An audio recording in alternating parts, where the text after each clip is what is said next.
Most successful men aren't building the wrong business. They're just standing on the wrong foundation. There is a gospel, weird word I know, running your life right now, and it isn't the one you'd name if I actually asked you what is running your life. Here is what it actually is and why it's keeping you broken and in slow motion.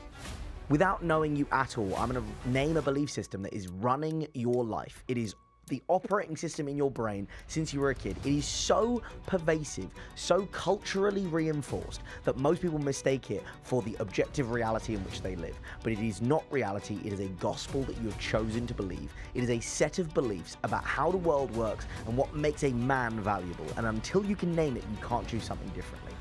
By the end of this video, you are going to know exactly what's been driving you and why no amount of success will ever be enough as long as this is the operating system that runs your life. So I'm going to define this for you as clearly as I can.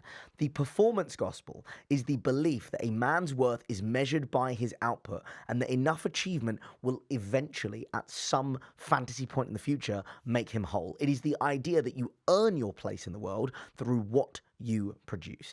It is the idea that love is conditional on your performance or your achievement, that rest is earned through work, that your value as a human being is directly correlated to your productivity or your income or your achievements or your ability to essentially, perform and provide.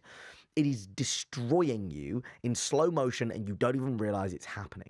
This isn't some, abstract philosophical concept. It is the existence that you currently walk through life with. It is what you have been swimming in your whole life without actually realizing it.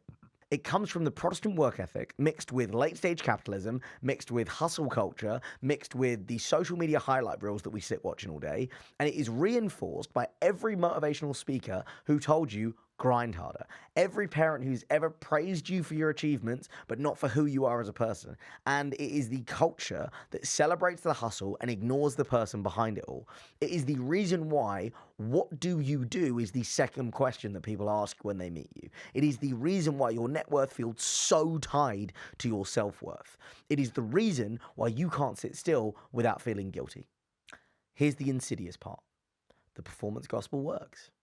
Briefly. The first time you achieve something significant, it does feel different. Your first big promotion, your first big deal, the first 6 figures, the first million, there is a genuine high. The dopamine is off the charts. It is a temporary sense of, I made it. I am enough now. But here's what no one tells you.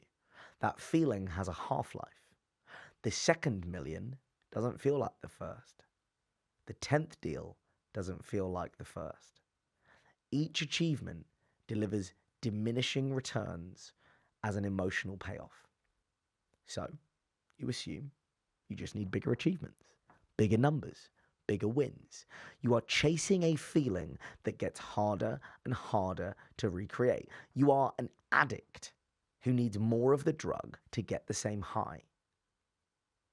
Every man running the performance gospel goes through the exact same cycle. Stage 1 is chasing. You identify a goal that you believe will finally make you complete. The promotion, the income level, the business milestones, the fancy car, whatever it is, right? You tell yourself, once I hit this, then I can relax. Stage 2, you arrive there, you're competent, you achieve the goal.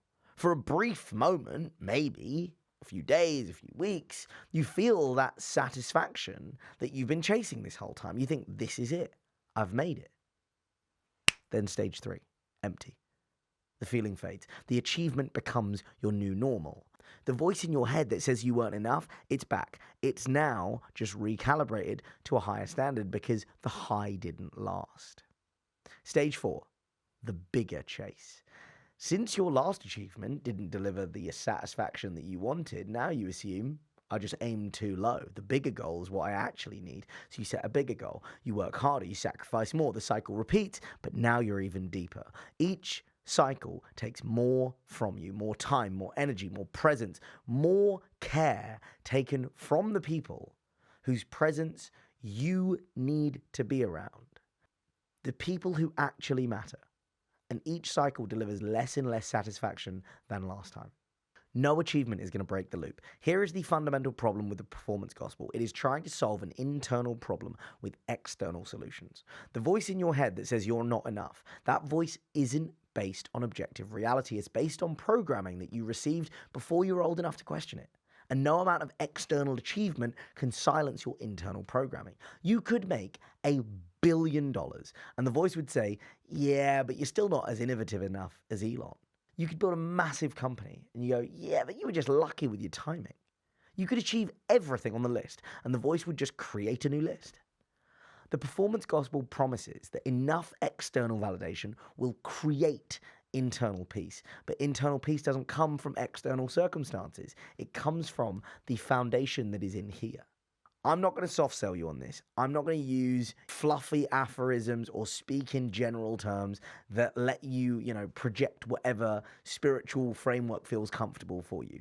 For me, the alternative foundation is Jesus Christ. It's not religion, it's not church attendance, it's not moral performance, it is Jesus.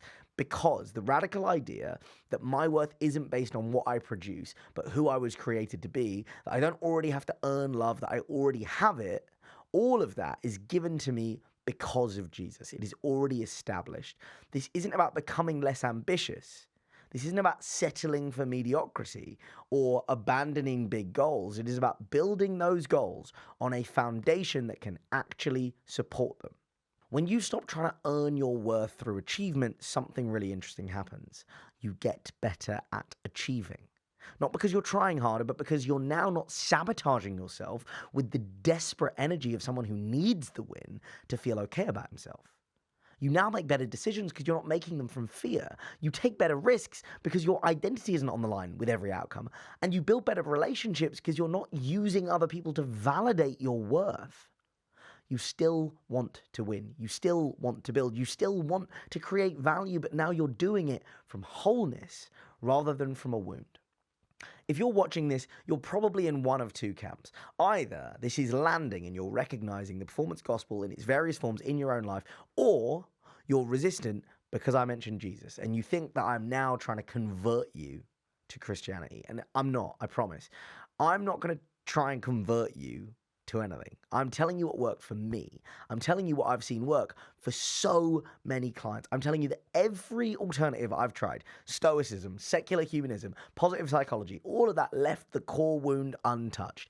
If you have a different foundation that actually works, that actually gives you unshakable worth, independent of your performance, then use that. But if you don't, if you're still running the performance gospel and wondering why success feels empty, then maybe consider that the problem isn't your goals, it's what you're building them on. Here's what happens if you don't change the foundation. You will spend the next 20, 30, 40 years of your life chasing a feeling that gets harder and harder to achieve.